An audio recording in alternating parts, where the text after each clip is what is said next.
Face வேல்யூவை தாண்டி experience அப்படின்ற ஒரு விஷயம் இந்த இடத்துல ஒரு மெயின் ரோலாக இருக்குது. டிவி கேக்கு ஓட் பண்ணணும் அப்படின்னா நீங்கள் என்ன புதுசாக வைக்க போகிறீங்க? விஜய்ன்ற ஒரு நபர் வந்து அவர் நடிகராக இருக்கும் பொழுதே நிறைய விஷயங்களை வந்து அவர் அட்ரஸ் பண்ணியிருந்திருக்கலாம்.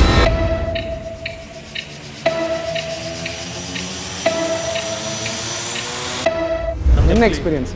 பல வருஷமாக வந்து ஊழல் பண்ண எக்ஸ்பீரியன்ஸா, லேண்ட் கிராபிங் பண்ண எக்ஸ்பீரியன்ஸா, they are leadership ready.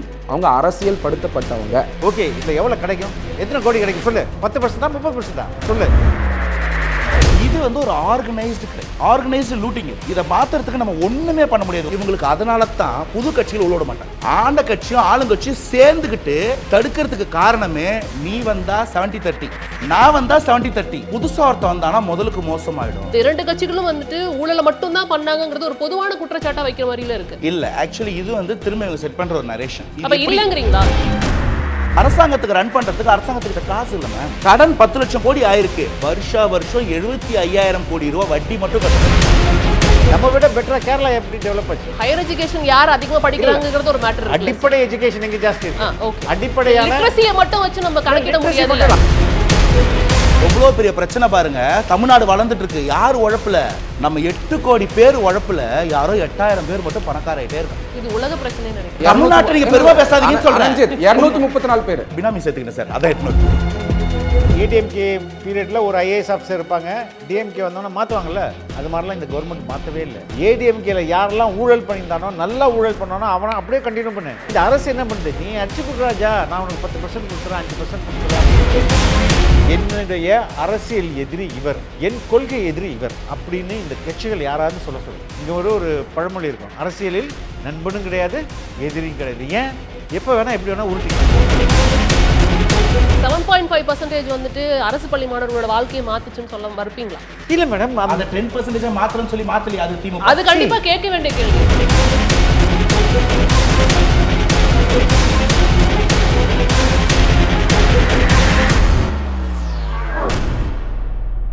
Face வேல்யூவை தாண்டி இன்னொரு விஷயம் என்னன்னா எக்ஸ்பீரியன்ஸ் அப்படின்ற ஒரு விஷயம் இந்த இடத்துல ஒரு மெயின் ரோலாக இருக்கும். Excellent question. I enjoy this question. இப்போ நீங்கள் சொன்ன மாதிரி வந்து ஒரு ஆட்டோ ஓட்டுநராக இருக்கட்டும் சரி, மெக்கானிக்கலாக இருக்கட்டும் சரி, அவர் வந்து ஒரு கேண்டிடேட்டாக நிற்கிறப்போ ஸோ இந்த இடத்துல வந்து மக்கள் யோசிக்க வேண்டிய ஒரு விஷயமா இருக்குல்ல.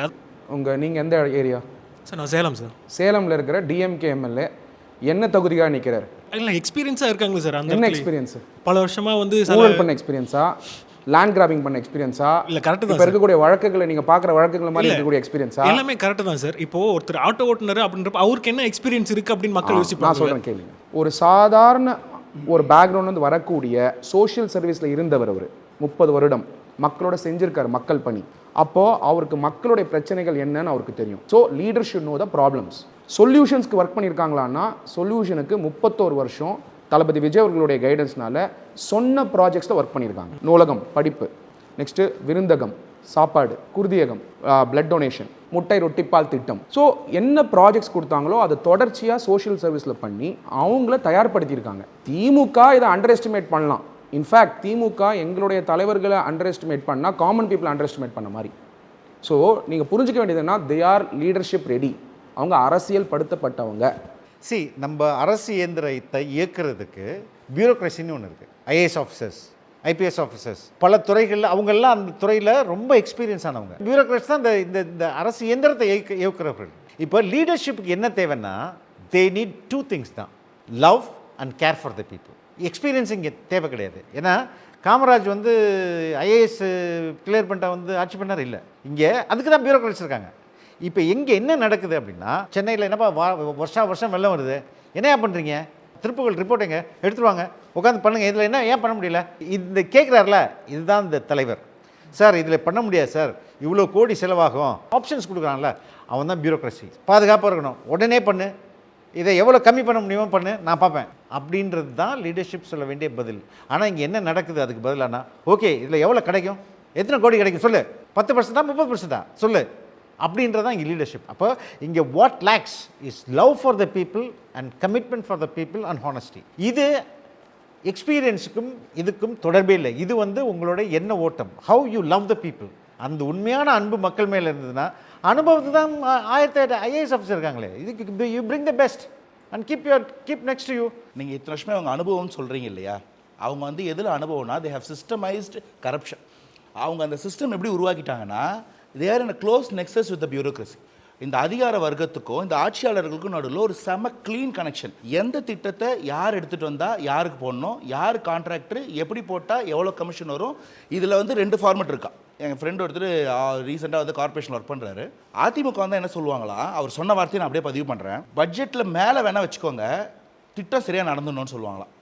இப்போ இருக்கிற ஆட்சி வந்து என்ன பண்ணுவாங்களாம், திட்டத்தை இதுக்குள்ளே வைங்க, இதுலேருந்து நம்ம பங்கு பிரிச்சுக்கலாம்னு சொல்லுவாங்களாம். வேலையோட தரம் இப்படி தான் வந்து நிர்ணயமாகுதுன்றாங்க. அதனால தான் இப்போ புதுசாக திறந்த பிரிட்ஜு மண்மண்ணாக கொட்டுது. இப்படி ஒரு நெக்ஸஸை உருவாக்கி கோட் ஆஃப் கண்டக்ட் வந்துட போதுன்னு தெரிஞ்சோடனே அதுக்கு ஒரு வாரத்துக்கு முன்னாடி அவசரமாக 100 கோடி 1000 கோடி கான்ட்ராக்ட் விட்டு இன்றைக்கி நோண்டிகிட்டு இருக்கிறான் ரோண்டை. ஒரு ஏரியாவிலையும் நைட்டுக்கு ரோடை நோண்டிகிட்டு இருக்கிறான். உங்கள் எல்லார் வீட்டு பக்கத்துலையும் இது நடக்கும். இது வந்து ஒரு ஆர்கனைஸ்டு கிரைம், ஆர்கனைஸ்டு லூட்டிங். இதை மாற்றுறதுக்கு நம்ம ஒன்றுமே பண்ண முடியாது. உங்கள் 2 பேரில் திமுக அதிமுக வந்தாங்கன்னா ஒன்றுமே பண்ண முடியாது. ஒரே வாய்ப்பு என்ன தெரியுமா, புதுசாக ஒரு கட்சி ரூலுக்கு வரணும். இவங்களுக்கு அதனால தான் புது கட்சிகள் உள்ள விட மாட்டாங்க. ஆண்ட கட்சியும் ஆளுங்கட்சியும் சேர்ந்துக்கிட்டு தடுக்கிறதுக்கு காரணமே, நீ வந்தால் 70-30, நான் வந்தால் 70-30, புதுசாக ஒருத்தன் வந்தானா முதலுக்கு மோசமாயிடும். அதனால தான் புதுசாக வந்த எல்லாரையும் கூட்டணி கட்சியாக மாற்றி வச்சிருக்குது. இதுதான் இந்த சிஸ்டம். நான் 67க்கு முன்னாடி இருந்த கட்சிகளும் இன்றைக்கி இருக்க கட்சிகளுக்கு உள்ள டிஃபரன்ஸே இதுதான் சொல்கிறேன். இன்றைக்கி ஒரு புது கட்சிக்கு ஒரு வாய்ப்பு இருக்குது, அது இவங்க எல்லாரையும் அச்சுறுத்துது. இந்த மாற்றம் நம்ம லஞ்சம் இல்லாத ஒரு சொசைட்டியை பார்க்கறதுக்கான டான். We are in the evening. இந்த ஆட்சி மாற்றம் வெறும் ஒரு ஆட்சி மாற்றமாக இருக்காது, ஒரு அடிப்படை மாற்றமாக இருக்கிறதுக்கு ஒரு ப்ரூஃப் நான் சொல்லிட்டேன். ஜென்ரிக்கான ஒரு குற்றச்சாட்டாக இருக்குங்கிறத பார்க்க முடியுதுல. இப்போ தமிழகம் வந்து இந்தியாவில் வந்துட்டு பல விஷயங்களில் வந்து முதன்மை மாநிலமாக இருக்குங்கிறத பார்க்க முடியுது. இல்லை கடனில் இப்போ வந்து கடந்த ஆட்சி காலத்துலேருந்து இந்த ஆட்சி காலத்தை நீங்கள் சொல்லலாம், அது வந்து அது அடுத்த பிரச்சனை. ஆனால் தமிழ்நாடு அப்படிங்கிற ஒரு மாநிலம் வந்து இந்தியாவில் வந்துட்டு பல விஷயங்களும் முதன்மை மாநிலமாக இருக்குது. அப்படிங்கிற பட்சத்தில் இந்த 2 கட்சிகளும் வந்துட்டு ஊழலை மட்டும்தான் பண்ணாங்கிறது ஒரு பொதுவான குற்றச்சாட்டாக வைக்கிற மாதிரில இருக்குது. இல்லை, ஆக்சுவலி இது வந்து திரும்ப பண்ற ஒரு நரேஷன். அப்ப இல்லங்கறீங்களா, தமிழ்நாடு வந்து முதன்மையான மாநிலமா பல விஷயங்கள்ல இல்லங்கறீங்களா? அதுக்கு இவங்க காரணம் இல்லைன்ற. நமக்கு ஒரு பெரிய சிவிலைசேஷன் இருக்கு.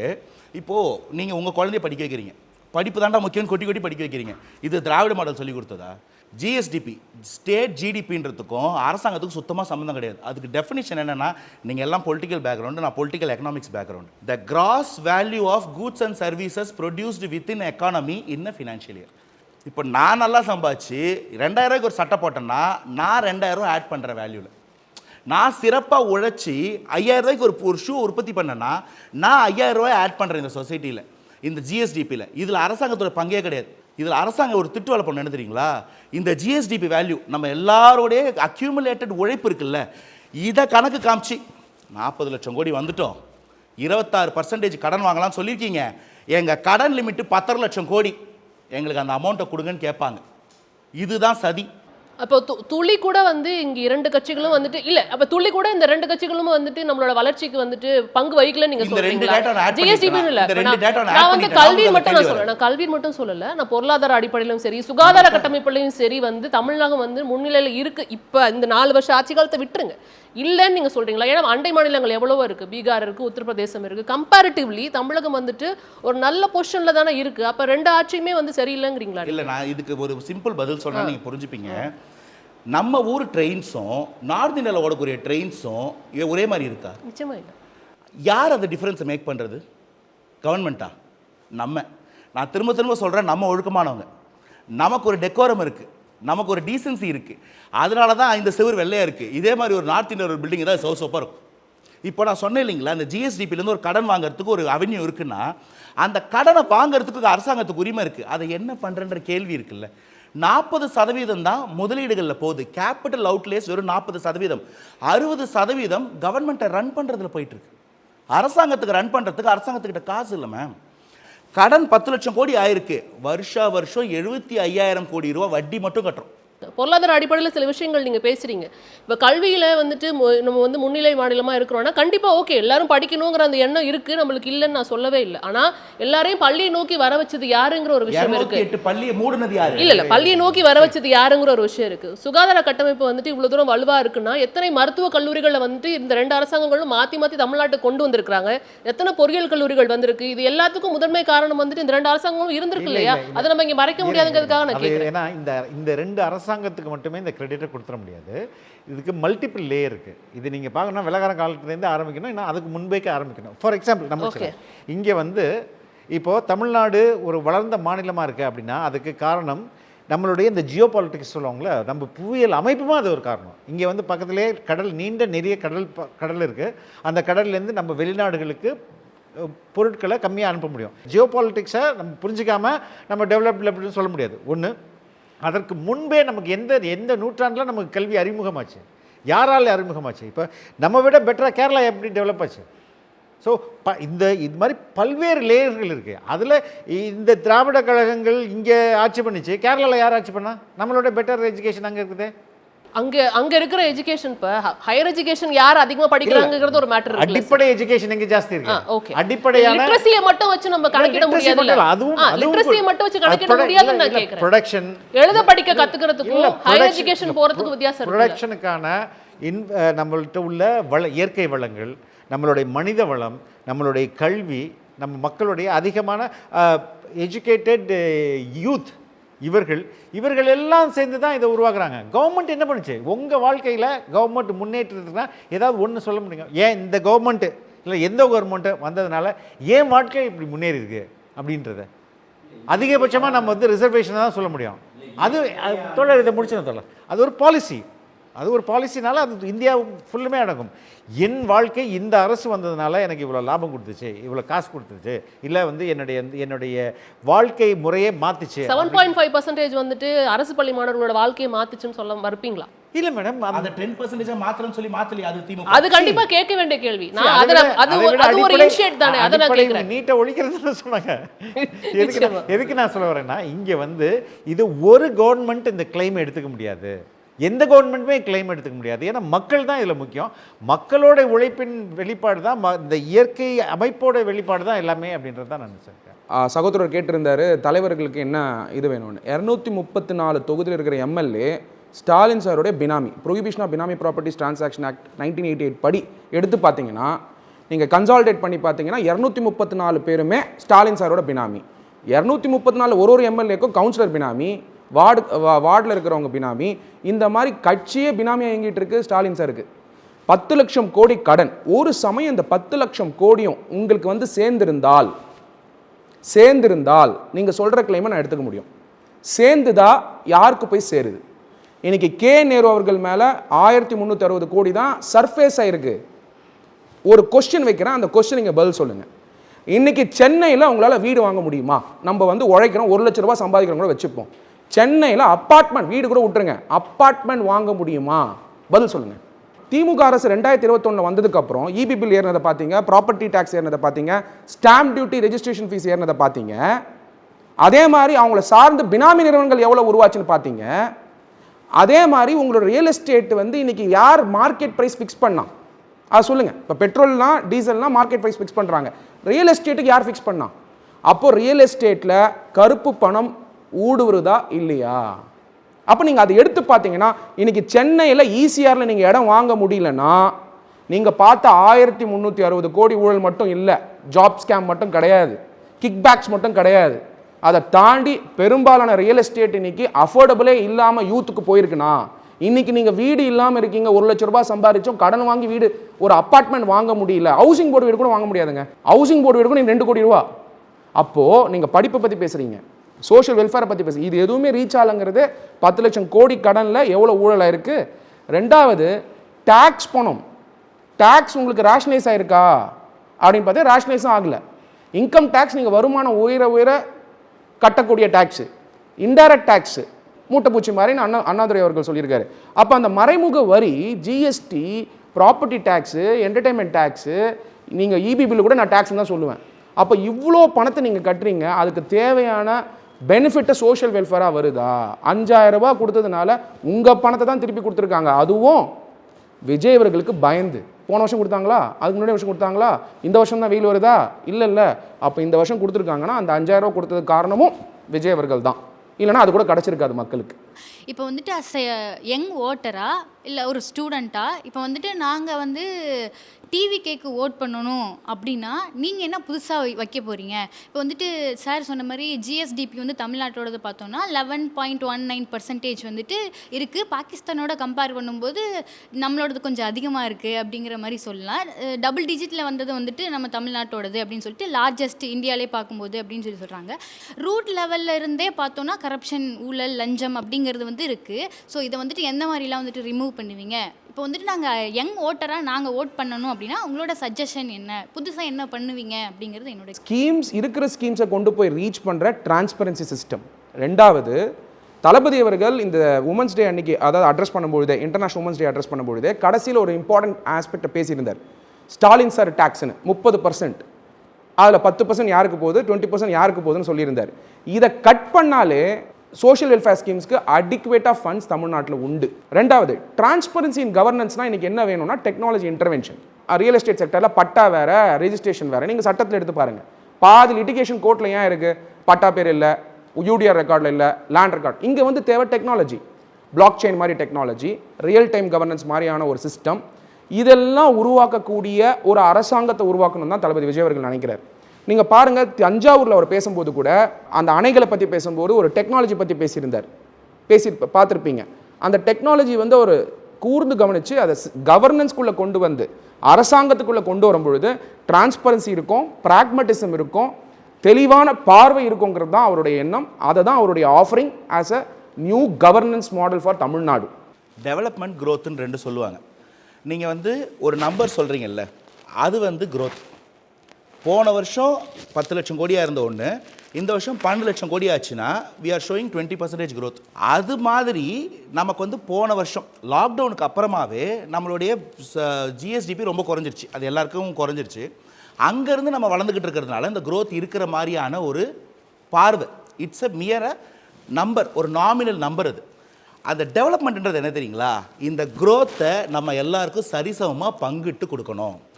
2024-25 காட்டிலும் 2025-26 உங்களுடைய குடும்பம் நீங்கள் 11.2% வளர்ந்துருக்கீங்களா? உங்களுடைய செலவு பண்ணக்கூடிய கெப்பாசிட்டி அதே 11.2% வளர்ந்துருந்துச்சுன்னா நமக்கு அந்த க்ரோத் டெவலப்மெண்ட்டாக நம்ம எல்லாருக்கும் பங்கிட்டு கொடுக்கப்பட்டிருக்கு. இதுதான் சமூக பொருளாதார நீதி.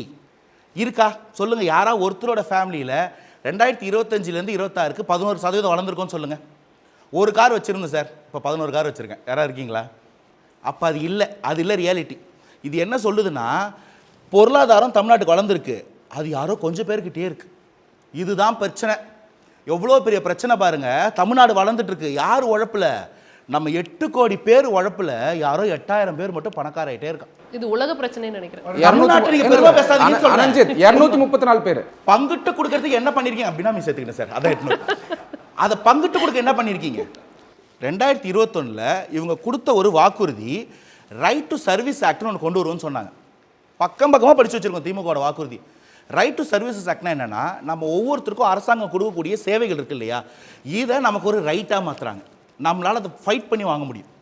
ஃபண்டமெண்டல் ரைட்டாக மாற்றக்கூடிய அளவுக்கு ஒரு சக்தியான ஒரு ஆக்ட். இதை போடுவோன்னு சொன்னாங்க. அந்த பில்லே பாஸ் ஆகலை. ஸோ இவங்க இன்றைக்கி இளைஞர்கள் அரசியலுக்கு படுத்துறீங்களே, என்ன பண்ணுவீங்கன்னு கேட்குறீங்க இல்லையா? இளைஞர்கள் இன்றைக்கி நம்ம அரசியல் வய பட்டுக்கிட்டு இருக்கிறது இந்த கட்சி வந்ததால தான். இல்லைனா இன்றைக்கும் நம்மளை அடக்கி ஒடுக்கி தேட்டர்களுக்குள்ளேயோ கிரிக்கெட் ஸ்டேடியத்துக்குள்ளேயோ முடக்கியிருப்பாங்க. ஏன் 21க்கு முன்னாடி நம்ம பேசலை? நானும் பேசலை. ஏன் இன்றைக்கி பேசுகிறோன்னா நமக்கு ஒரு பிளாட்ஃபார்ம் கிரியேட் ஆயிருக்கு. இது திரும்ப ஒரு சதி. 1960 இந்த ஹிந்தி எதிர்ப்பு வரும்போது அதை முன்னெடுத்தவங்க யாருன்னு பார்த்தீங்கன்னா திமுகலாம் கிடையாது, மாணவர் அமைப்பு. அந்த படத்துலேயே அதை காமிச்சிருப்பாங்க. எக்ஸாம்ஸை மொத்தத்தையும் ஹிந்தியில் வச்சோம்னா நம்ம பாதிக்கப்படுவோம், நம்மளால் என்ன இருந்தாலும் அவனை மாதிரி வேஷம் போட முடியாது, சிங்கம் குரங்கா வேஷம் போட முடியும், குரங்கா மாறவும் முடியும். அப்போ நம்ம மாட்டிப்போன்னு சொல்லி இளைஞர்கள் போராட்டம் பண்ணுறாங்க. எங்களுக்கு இது பாதிக்குதுன்னு சொல்லி போராட்டம் பண்ணுறாங்க. அதுதான் பரவுது. அதுக்கப்புறம் அதை ஒரு கட்சி கையில் எடுக்குது, அந்த கட்சி ஆட்சி அமைக்குது. அந்த கட்சி ஆட்சிக்கு அமைச்சுக்க உடனே இந்த மாணவர் அமைப்புகள் கண்ணுக்கு தெரியாத வகையில் குறைக்கப்படுது, அழிக்கப்படுது. அழகப்பா யூனிவர்சிட்டியில் எவ்வளோ பெரிய போராட்டம் நடந்ததுன்னு எடுத்து படித்து பாருங்கள். அந்த காலகட்டத்தில் நடந்த பல விஷயங்கள் இன்னைக்கு வரைக்கும் மர்மமாகவே இருக்குது. ஏன்? அதுக்கப்புறம் நம்ம ஏன் ஸ்டூடெண்ட்ஸ் யூனியன் வந்து அரசியல் வயப்படுத்தலை? ஏன் அரசியலுக்குள்ளே நம்ம போகல? அவங்களுக்கு அரசியலுக்கு சம்மந்தமே கிடையாது, இங்கே அரசியல் பேசக்கூடாதுன்னு ஒரு சிச்சுவேஷனை கொண்டு வந்து நம்ம எல்லாரையும் லாக் பண்ணிட்டாங்க. அப்போ தானே அவங்களே பண்ண முடியும், அப்போ தானே குடும்பத்துக்குள்ளே பண்ண முடியும். இது ஒரு குடும்பம் மட்டுமா பண்ணுது? எந்த தொகுதிக்கு போனாலும், எந்த மாவட்டத்துக்கு போனாலும் அப்பா, பையன், பொண்ணு 10வது வரைக்கும் இப்போ மாப்பிள்ளைன்னு ஒரு பேர் வந்துருக்கு. எல்லா மாவட்டத்திலும் இருக்குது மேம். இப்படியே நடக்குது. அப்போது இந்த இளைஞர்கள் அரசியலைப்படுத்துறதுக்கு தாவேக்கா வேணும். இந்த கரப்ஷன் மாடலை உடைக்கிறதுக்கு ஒரு புது ஆட்சி வேணும். அது தாவேக்கா தான் பாசிபிளாக இருக்குது. இது எல்லாத்தையும் தாண்டி இந்த க்ரோத் எடுத்துகிட்டு போய் டெவலப்மெண்ட்டாக சேர்க்கணும்னா அதுக்கு ஒரு புது ஆட்சி வேணும்.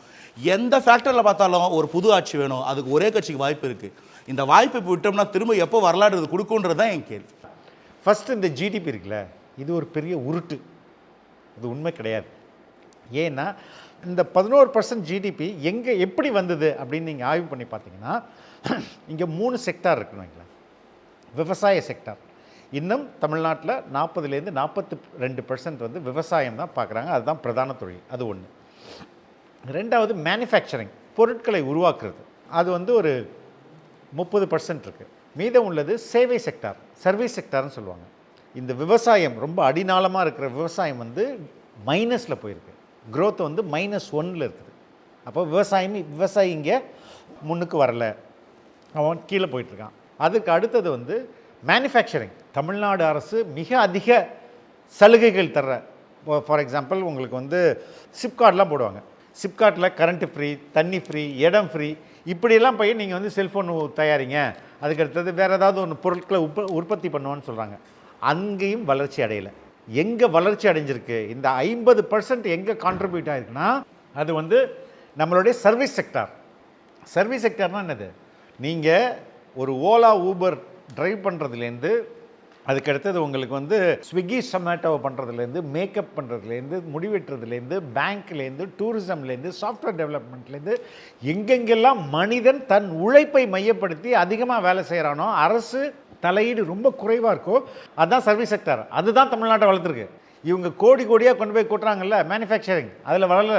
புதுசாக 2 பட்ஜெட், வேளாண்மைக்குன்னு தனி பட்ஜெட் போட்டாங்கல்ல, அதுக்கப்புறம் அது நெகட்டிவில் போகுது. நம்மளுடைய உழைப்பு தான் இங்கே வந்து மேலே வந்து நிற்கு. அதனால தான் இந்த 11%, not because of the government. ரெண்டாவது பாயிண்ட் கரப்ஷன் சொன்னீங்களே. ஆனால் கரப்ஷனை ஒழிக்கிறது ரொம்ப ஈஸி. பிகாஸ் இங்கே வந்து 2 விதமாக கரப்ஷனை பாருங்கள். ஒன்று வந்து கீழே இருக்கிற ஒரு விஓஓ 500 ரூபா, 50 ரூபா, 100 ரூபா வாங்குறது, போலீஸ்கார் 200 ரூபா வாங்குறது, 300 ரூபா வாங்குறது, இது ஒரு டைப் ஆஃப் கரப்ஷன். மினிஸ்டர் லெவலில், ஐஏஎஸ் அதிகாரிகள் லெவலில் லட்சங்கள் கோடி, 60 லட்சம் கோடி, 10 லட்சம் கோடி. இப்போ ஏடிஎம்கே பீரியடில் ஒரு ஐஏஎஸ் ஆஃபீஸர் இருப்பாங்க, டிஎம்கே வந்தோன்னா மாற்றுவாங்கள்ல, அது மாதிரிலாம் இந்த கவர்மெண்ட் மாற்றவே இல்லை. ஏடிஎம்கேல யாரெல்லாம் ஊழல் பண்ணியிருந்தானோ, நல்லா ஊழல் பண்ணானோ அவனை அப்படியே கண்டினியூ பண்ணு. நம்மளுக்கு அவன் கற்றுக்கிட்டு வந்து கொள்ளையடிக்கிற டைம், அந்த டைம் கூட வேஸ்ட் ஆகாமல் ஃப்ரெஷ் டே 1லேருந்து கொடுப்பான். பேமெண்ட் கேட்வே மட்டும்தான் மாறும். செந்தில் பாலாஜி இல்லை, நான் அதிகாரிகளை சொல்கிறேன். ஒரு 10 ஐஏஎஸ் ஆஃபீஸரை தூக்கி இந்த மேல் உள்ள அதிகாரிகள் கொள்ளையடிக்கிற அமைச்சர்களையும் நீங்கள் ஜெயிலில் போட்டால் அடுத்த நாளே அது கீழே அதெல்லாம் கட்ட பயம் வந்துடும். ஆனால் இந்த அரசு என்ன பண்ணுது, நீ அடிச்சு கொடுறாஜா, நான் உனக்கு 10% கொடுத்துறேன், 5% கொடுத்துறேன் அப்படின் போது அவன் மேலே எப்படி ஆக்ஷன் எடுக்க மாட்டாங்கல்ல. அவனை என்கரேஜ் தான் பண்ணுவாங்க, நல்லா ப்ரொமோட் பண்ணுறாங்க. யார் மணலை நல்லா திருடி கொடுப்போனா அவனை தூக்கி மேலே போடு, அவன்கிட்ட நிறைய வரும். அப்போ இந்த மேல் மட்டத்தில் இருக்கிற பல லட்சம் கொள்ளையடிக்கிறாங்களே, இதை நீங்கள் வந்து ஸ்டாப் பண்ணுறதுக்கு யூ நீட் மினிமம் 3 months தான் போதும். அதுக்கடுத்தது அந்த பயம், சிறை, இதெல்லாம் வந்து எல்லாரையும் மிரட்டிடும், அவன் வேலை செய்ய ஆரம்பிச்சிடான். இது ரெண்டாவது. மூணாவது, நீங்கள் கேட்டது ஏன் தாவேக்கா. எப்போதுமே தலைமை ரொம்ப முக்கியம்.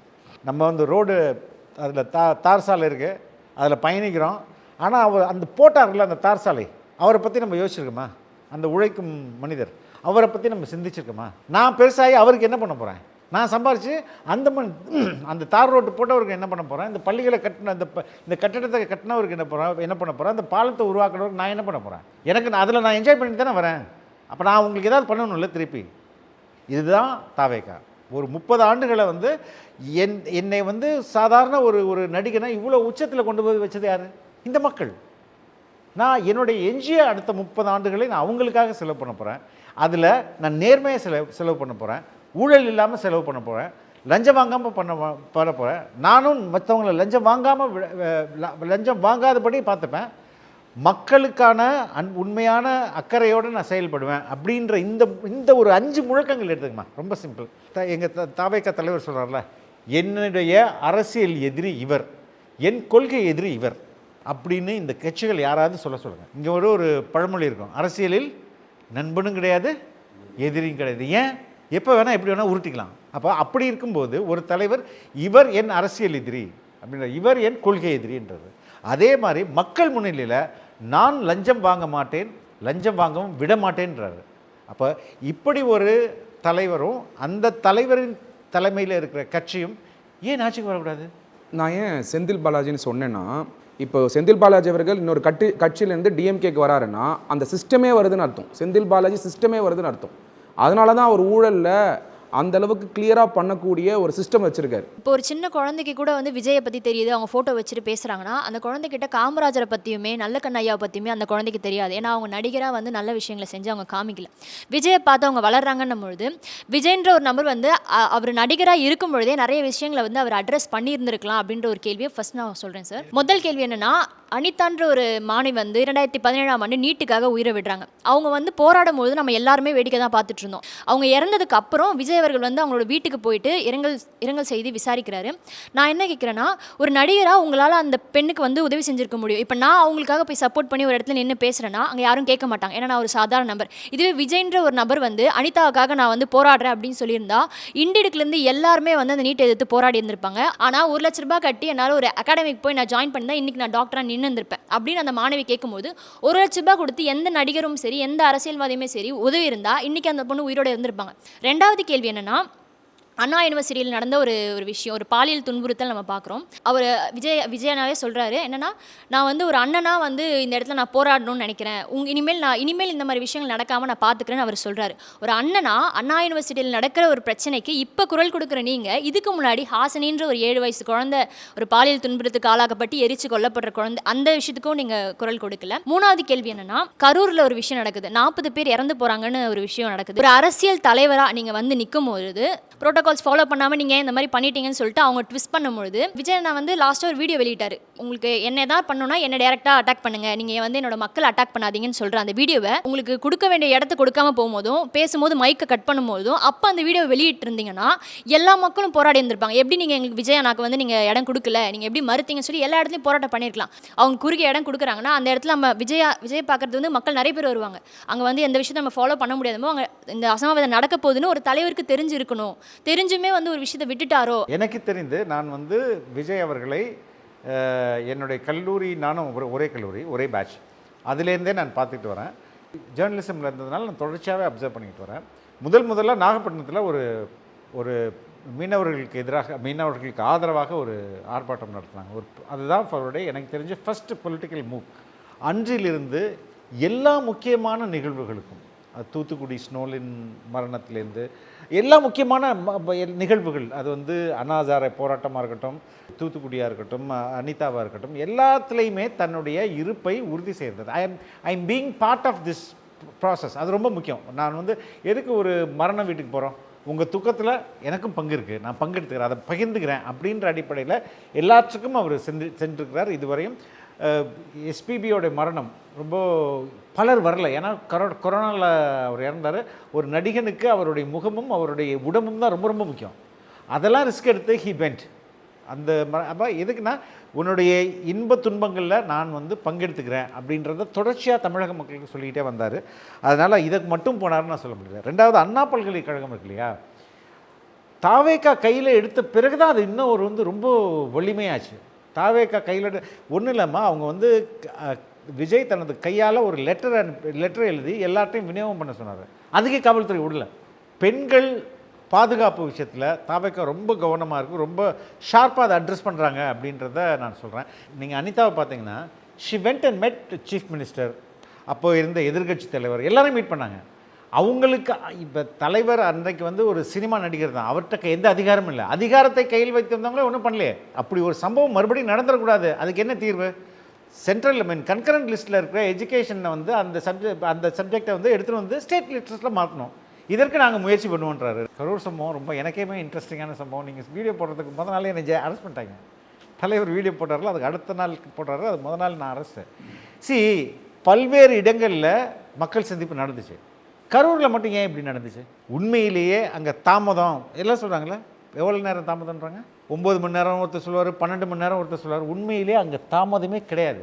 இவங்க கொடுத்த லெட்டரை எடுத்து பார்த்தீங்கன்னா, தாவேக்கா தரப்பில் எங்கள் தலைவர் கொடுத்த லெட்டரை எடுத்து பார்த்தீங்கன்னா, மதியானம் 4 மணிலேருந்து இரவு 10 மணி வரையும் எங்களுக்கு நேரம். எங்கள் தலைவர் அங்கே போனது 7:30 மணி. அது எப்படி லேட் ஆகும்?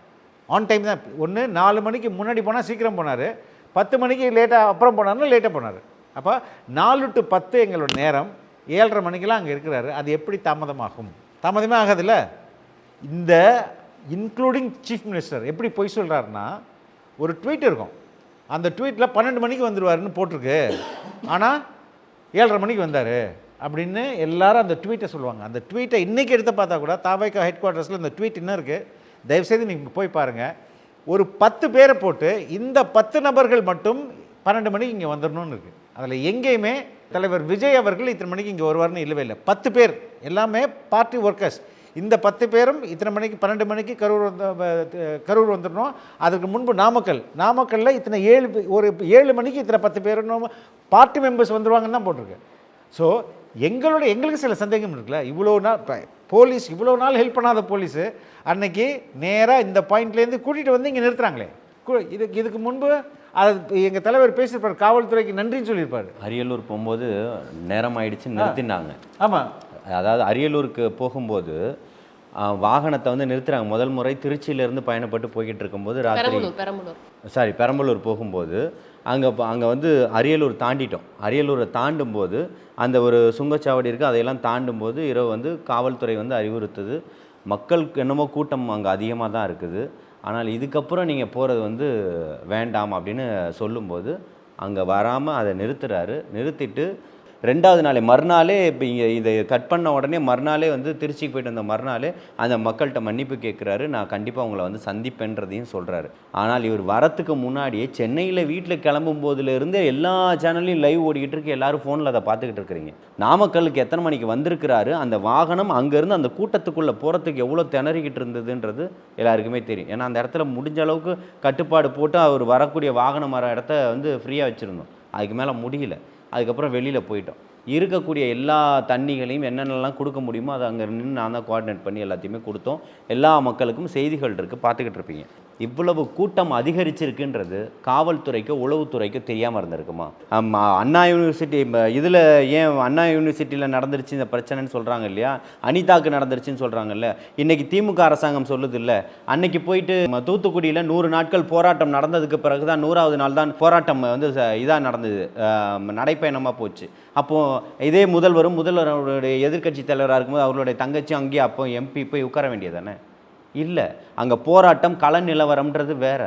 இன்றைக்கி அதுதான் நடந்த பிறகு தான் அனிதா தங்கச்சி போராடிக்கிட்டு இருக்காங்கன்னு போது தோழர் சொல்லும்போது முதல்வரையும் சந்திக்கிறாரு, எதிர்க்கட்சியின் ஆட்சியும் அதிகாரத்தையும் வச்சுக்கிட்டு இருக்கவங்க அதிகாரத்தை வச்சு என்ன வேணால் பண்ணலாம்னு நினைக்கக்கூடியவர்களுக்கு மத்தியில் ஒரு அதிகாரத்தை வச்சுக்கிட்டு இவர் உட்காந்துக்கிட்டு இல்லை, இறங்கி போனாருன்றது தான். தூத்துக்குடியில் 18 பேர் 13 பேர் சுட்டு கொல்லப்பட்ட பிறகு யாருமே போக முடியல, 144 போட்ட பிறகும் அந்த இடத்துக்கு நான் போவேன்னு போய் நிற்கிறாரு. இப்போ நேற்று இந்த அறிக்கை வெளியிட்டிருக்குது உச்சநீதிமன்றத்தினுடைய தலைமை நீதிபதிகள், ஓய்வு பெற்ற தலைமை நீதிபதிகள் குழு வந்து விஜய் அவர்கள் அங்கேருந்து போக சொல்லி காவல்துறை அறிவுறுத்தப்பட்டிருக்குன்னு இவர் சொல்லலை, அவங்க அறிக்கை கொடுத்துருக்குறாங்க உச்சநீதிமன்றத்துக்கு. அப்போ இங்கே நடந்த விஷயங்கள் எல்லாத்தையுமே நீங்கள் பார்க்கணும். இந்த குறுகிய இடம் அப்படின்னு சொல்கிறீங்க, குறுகிய இடத்துக்கு ஏன் வந்தாருன்னு கேட்குறீங்க. வரலாம் வாங்கன்னு வண்டியை முன்னாடி பேட்ரோல் போட்டு கூட்டு போனது யார்? இது காவல்துறை தானே. என்னுடைய வாகனம் வர முடியல, வர வச்சு கொண்டு வந்தவர் காவல்துறைக்கு நன்றின்றதையும் அண்ணன் சொன்னார் இல்லை. அவர் எல்லா இடத்துக்கும் ஈஸியாக வந்து நின்றல இல்லை. உங்களுடைய வாகனம் இன்ச் பை இன்ச்சாக நகரும் போது எல்லாத்தையுமே இந்த தொலைக்காட்சிகள் நேரலையில் பதிவு செஞ்சுக்கிட்டு இருக்குது. அப்போது உளவுத்துறை அதிகாரிகள் நிற்குது. உங்களுக்கு தெரியாதா? காவல்துறை நீங்கள் 500 பேர் காவல்துறை நீங்கள் வந்து பாதுகாப்பு கொடுக்கறதாக சொல்லப்பட்டிருக்கீங்க. அங்கே அவ்வளவு காவல்துறையெல்லாம் இல்லை. அங்கே இருக்கக்கூடிய மக்களுக்கும் அது தெரியும், அதுக்கான காணொலிகளும் இருக்குது. ஆனால் அங்கே போகும்போது இவ்வளோ பெரிய ஒரு க்ரௌடு இந்த இடத்துல இருக்குது, இதை நாங்கள் அனுமதிக்க முடியாதுன்னு காவல்துறை முன்னாடி பைபாஸ்லேயே அவரை மறிச்சிருக்கணுமா இல்லையா? எப்படி பெரம்பலூர் போகும்போது காவல்துறை மறிச்சதோ அதே மாதிரி ஏன் மறிக்க தவறிடுச்சுன்னு கேட்குறோம். இன்றைக்கி செந்தில் பாலாஜி அவர்களை கூப்பிட்ட உடனே அவர் போக வேண்டியதானே, ஏன் மறுத்துட்டு திருப்பி அடுத்து ஓடுறாரு? அடுத்த போகும்போது என்ன பேட்டி கொடுத்துட்டு போகிறாரு, என்னை மட்டும் ஏன் கூப்பிட்றீங்க, எல்லாரையும் கூப்பிடுங்கன்றார். ஆனால் என்னுடைய சகோதரி செல்வி பிரதீபா அவனுடைய உடல் கூராய்வு பண்ணி உங்களுக்கு போஸ்ட்மார்ட்டம் ரிப்போர்ட் வரத்துக்கு 3 நாட்கள் ஆகும். ஆனால் 41 உடல்களுக்கும் விடியறதுக்குள்ளே 3 மணிக்குள்ளே வந்து அத்தனை பேரும் எரிச்சே முடிச்சிருவீங்க. இது எப்படி நீங்கள் ஏற்றுப்பீங்க? எல்லா ஆம்புலன்ஸும் தயார் நிலையில் வந்து நிற்கும். செந்தில் பாலாஜி வீட்டிலேருந்து புறப்படும் போதே லைவ் வீடியோ போட்டுக்கிட்டு போவார். ஆனால் வந்து நிற்கக்கூடிய அத்தனை ஆம்புலன்ஸ்லேயும் திமுக இளைஞர் அணின்னு சொல்லிட்டு போஸ்டர் அடித்து ஓட்டுவீங்க. எப்போ? ராத்திரி 11 மணிக்கு எந்த பேனர் கிடையாது. உங்களுக்கு ஆட்சியும் அதிகாரம் இருக்குது, நீங்கள் எதை வேணால் திறந்து அடிச்சிருக்கலாம். ஆனால் அப்படிப்பட்ட இதை அரசாங்கம் நின்று நடத்தக்கூடியதில் திமுக இளைஞர் அணி ஒட்ட வேண்டிய அவசியம் என்ன? அப்போ இது எல்லாத்தையுமே சந்தேகம் எழுப்புதா இல்லையா? இதையெல்லாம் இங்கே பார்க்க வேண்டிய கட்டாயத்தில் மக்கள் தான் இருக்காங்க. இது எல்லாத்துக்குமே ஒன்றா அண்ணா உட்காந்து விளக்கம் சொல்லிக்கிட்டு இல்லை, எல்லாத்தையுமே நீதித்துறையின் கிட்ட ஒப்படைச்சிருக்கிறார். அதனால தான் உச்சநீதிமன்றத்தில் ஓய்வு பெற்ற தலைமையிலான நீதிபதிகள் இதை விசாரிக்கணும்ன்ற கோரிக்கை அவர் வச்சார். இந்த கரூரில் நடந்தது வந்து ஒரு திட்டமிட்ட சதி. நீங்கள் கையில் இருக்கிற 2 பேப்பர் பிரிண்ட் அவுட்டையும் அவங்ககிட்டையும் தர, நீங்கள் போஸ்ட் பண்ணுங்கள். 27ஆம் தேதி மதியம் 3 மணிக்கு திமுக உடன்பிறப்பு ஒருத்தர் ட்விட்டு போட்டிருக்காரு. அது முதல்ல நீங்கள் பின்னாடி வச்சிருக்க பேப்பர். சாயந்தரம் 7:30 மணிக்கு நடக்க போகிற ஸ்டாம்பீடு மதியம் 3:30 மணிக்கு ஒருத்தர் ட்விட்டு போட்டிருக்காரு. இன்றைக்கு வரைக்கும் அந்த ட்விட்டு ஆன்லைனில் இருக்குது, நீங்கள் செக் பண்ணலாம். அது உங்களுக்கு போஸ்ட்டில் வரும். பின்னாடி இருக்கிற பேப்பரு 26ஆம் தேதி வந்த தினமலரில் வந்திருக்கக்கூடிய ஒரு செய்தி. அந்த செய்தி என்ன சொல்லுதுன்னா, இதை எப்படியாவது இந்த கூட்டத்தை இடைமறிக்கணும், அந்த கூட்டத்தை டைல்யூட் பண்ணணும், அங்கே ஏதாவது ஏற்படுத்த முடியுமான்னு நடந்துகிட்டு இருக்கு, ஏதோ சதி நடந்துகிட்டு இருக்குன்றத பூடகமாக முன்னறிச்சிருக்க அந்த செய்தி. அதோட லிங்க்கையும் நான் உங்களுக்கு தரேன். இன்னும் அது இருக்குது. அவர் முன்னாடியே ஏன் நீங்கள் வந்து இந்த பிரச்சனையை மக்கள்கிட்ட சொல்லலான்னு கேட்குறீங்க. அதுக்கு முந்தின வாரமே, இந்த வாரம் நாமக்கல் கரூர் போகிறாரு, அதுக்கு முந்தின வாரம் திருவாரூர் நாகப்பட்டினம் போகும்போது நாகப்பட்டினத்தில் மேடையில் சொன்னார், எவ்வளோ தான் அழுத்தம் கொடுப்பீங்க, இதுக்கு மேலே நீங்கள் அழுத்தம் கொடுத்தீங்கன்னா நான் உங்ககிட்ட பர்மிஷன் கேட்க மாட்டேன், நான் மக்கள்கிட்ட நேராக போயிடுவேன்னு சொல்கிறார். பப்ளிக்கோட பாதுகாப்பு எந்த இடத்துலையும் பாதிக்கப்படக்கூடாதுன்னு ஒவ்வொன்றுத்தையும் காவல்துறையை கேட்டு காவல்துறை பெர்மிஷன் கொடுத்துட்டு ஒரு ஈவெண்ட் நடத்தினா அந்த காவல்துறையோட பொறுப்பில் இருக்குது. இன்றைக்கு வரைக்கும் காவல்துறை பொறுப்பு எடுத்துக்கலன்றது தான் அந்த SOP. 5000 பேருக்கு மேலே தாவக்க ஈவெண்ட் பண்ணக்கூடாது, பண்ணால் பாதுகாப்பு கிடையாதுன்னு சொல்லிட்டு தான் ஒரு இடத்துலையும் 4990 பேருக்கு ஈவெண்ட் பண்ணிட்டு இருக்கோம். சீப் எடுத்து ஒழிச்சு வச்சுட்டா கல்யாணம் நின்றுடும், விஜய் சாரோட சுற்றுப்பயணத்தை தடுத்துட்டோம்னா நம்மளை பற்றி பேச மாட்டாங்க, அந்த ஈவெண்ட்டை நிறுத்திட்டோம்னா போதும் தாவேக்கா தோக்கடிச்சலாம் நினச்சிக்கிட்டு பண்ண சதி இவ்வளோ பெரிய ஒரு தவறாக முடிஞ்சிருக்கு. இது ஒவ்வொன்றுத்தையும் நாங்கள் அங்கே கொடுத்துருக்கோம். இது இன்னும் மக்கள் மத்தியில் இருக்குது. இதை பேசுபொருள் ஆகாமல் பார்த்துக்கிட்டே இருக்கிறாங்க. ஒரு இடத்துல நான் கொண்டு போய் சேர்க்குறோம். விஜய் சார் பேசினாருன்னா உங்களுக்கு ஒரு கேள்வி வருது பார்த்தீங்களா, இதுக்கு பின்னாடி இருக்கிற நரேஷன் இது. லேட்டாக வந்தார், இந்த மாதிரி வந்து மக்கள்கிட்ட சொல்லலை, தாவேக்கா அந்த இடத்துக்கு கூட்டத்துக்குள்ளே போகக்கூடாதுன்னா எங்களுக்கு கொடுக்கப்பட்ட ஒவ்வொரு இடமும் அந்த மாதிரி இடம் தான். ஒரு புது கட்சி ஆட்சி அதிகாரத்துக்கு வந்து நிற்கிது, பண்ணுற தப்ப கண்டெஸ்ட் பண்ணுதுன்னா ஒரு இடத்துலையும் இவங்க தடுக்கிறாங்க. நான் வரமாட்டேன்னு சொன்னால் மக்களை எப்படி தான் சந்திக்கிறதுன்னு ஒரு கேள்வி இருக்குல்ல. ஸோ இவ்வளோ சதிகளை தாண்டி இங்கே வந்து நிற்கிறோம். அதை மக்கள் புரிஞ்சுக்கிட்டு இருக்கிறாங்க. அதை மக்கள் கண்டது மறைக்கிறதுக்கும் மறக்கடிக்கிறதுக்குமான வேலை நடக்குது. அதுக்கான ப்ரூஃப் தான் உங்ககிட்ட கொடுத்துருக்கேன். நாங்கள் பேசாமல் வாய்ஸ் அவுட் பண்ணாமல் இல்லை, அது மழுக்கடிக்கப்படுது, மறைக்கப்படுது. ஆனால் அதுக்கான எல்லா ப்ரூஃபும் இருக்குது. அதன் வெளிப்பாடு தான் விஜய் சார் அந்த ஈவெண்ட்டில் இருந்தார். அவர் விட்னஸ், சாட்சி. அவரை கூப்பிட்டு சிபிஐ கேட்கலாம். சம்மந்தம் இல்லாத ஒருத்தரை நீ கூப்பிட்டு கேட்குறாங்கன்னா என்ன காரணம்? அதுதான் உங்கள் கையில் இருக்கிறதுக்கான ப்ரூஃப். இதில் ஏதோ நடந்திருக்குன்றதான் நாங்கள் அன்னிலன்னு சொல்கிறோம். அதை கோர்ட்டு சொல்லட்டோன்னு நாங்கள் நீதி மேலே நம்பிக்கை வச்சு உட்காந்துருக்கோம். சீக்கிரம் உண்மை வெளிப்படும், நீதி வெல்லும். நிச்சயமா. ஸோ இவ்வளோ நேரம் வந்துட்டு பொறுமையாக எல்லா கேள்விகளுக்கும் பதில் சொன்னதுக்கு ரொம்ப ரொம்ப நன்றி. கடைசி நிமிஷத்தில் கூப்பிட்டுருந்தாலும் ரொம்ப அழகாக எங்களுக்கு கோஆப்ரேட் பண்ணீங்க, அதுக்கு மிக்க நன்றி. மீண்டும் ஒரு நல்ல தருணத்தில் சந்திப்போம். All the best to you all sir. Thank you so much. Thank you.